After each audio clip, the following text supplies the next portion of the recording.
Tervetuloa tutustumaan asioimistulkkaukseen ja asioimistulkiksi opiskelemiseen verkossa.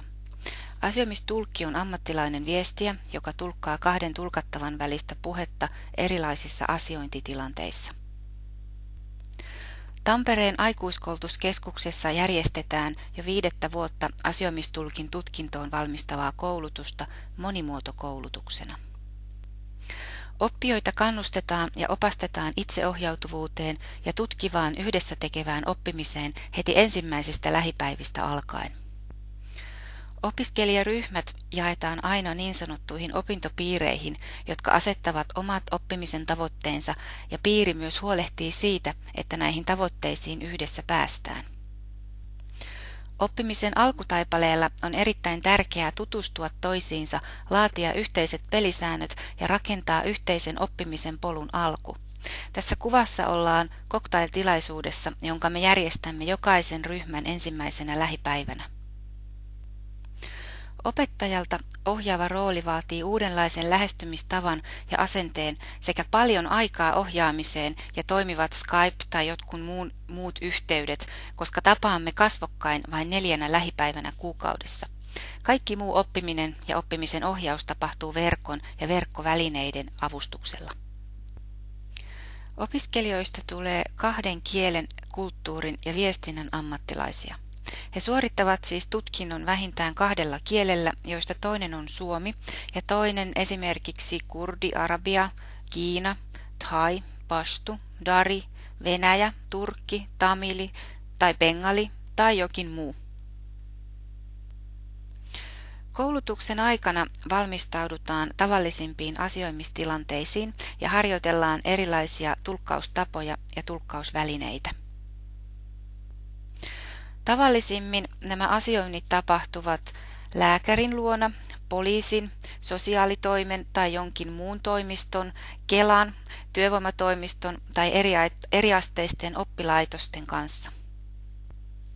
2 kielen taidon lisäksi asioimistulkilta vaaditaan soveltuvuutta viestintään, eli viestinnän ammattimaista otetta, laajaa yhteiskunnallista ymmärrystä ja vahvaa eettistä perustaa.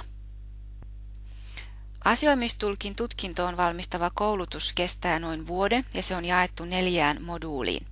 Ensimmäisen moduulin aikana opitaan yhteiset työtavat ja tekemisen meininki, jotta opintopiiri pääsee työssään alkuun. Lähipäivistä iso aika käytetään erilaisten tulkkaustilanteiden simuloimiseen.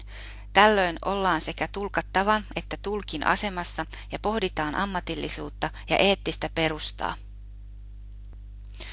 Omien eri aihepiireihin liittyvien sanastojen kerääminen on tärkeää, mutta vielä olennaisempaa on oppia käyttämään tarvittavia sanalistoja ja muita apuvälineitä nopeasti ja tehokkaasti ja ennen kaikkea selviämään tilanteesta kuin tilanteesta. Opettajajohtoista opetusta on varsin vähän. Oppijat totutetaan alusta asti selvittämään itse asioita, dokumentoimaan selvityksiä ja keräämään omaa oppimisen kansiota, sillä osa tutkinnon suorittamisestakin tehdään oma näyttökansio keräämällä. Ei saa kuitenkaan unohtaa, että jokainen oppija on erilainen, joten uusia välineitä otetaan mukaan pikkuhiljaa ajan kanssa. Ensimmäisen puolen vuoden aikana jokainen oppija on omaksunut sosiaalisen median välineiden peruskäyttöä ja sen jälkeen kukin voi itse päättää, mitä välineitä ja missä määrin käyttää omassa oppimisessaan.